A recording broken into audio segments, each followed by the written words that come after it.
ভিডিওটি আগে দেখুন।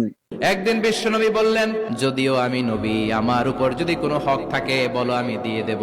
কোন সাহাবী দাঁড়ায় না, এক সাহাবী দাঁড়িয়ে বললেন, নবী, যুদ্ধের ময়দানে চাবুক চালানোর সময়, লাঠি চালানোর সময় এক কাফেরকে মারতে যে আপনার লাঠির বাড়ি আমার পিঠের মধ্যে পড়েছে, আপনার পিঠে আমি লাঠির বাড়ি মেরে এটারে শোধবোধ করে দিতে চাই। এই বললেন, আসো তুমি এসে আমার পিঠে লাঠি দিয়ে চাবুক দিয়ে বাড়ি মারো।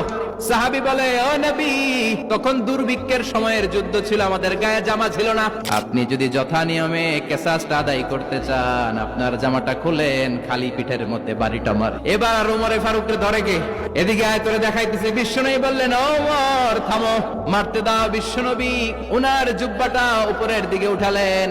ওই সাহাবী বিশ্বনবীকে পিছন দিক থেকে জড়িয়ে ধরে ওই মোহরে নবুয়তের মধ্যে চুমু দিয়ে ফেলেছে। সাহাবী বললেন, নবী গো, এই নাটক করার জন্য আপনি আমারে মাফ করে দিয়েন। অনেক দিনের সাধনা, জল্পনা কল্পনা, আপনার মোহরে নবুয়তে আমার ঠোঁটটা আমি লাগাবো। কমেন্টে সুবহানাল্লাহ লিখতে ভুলবেন না।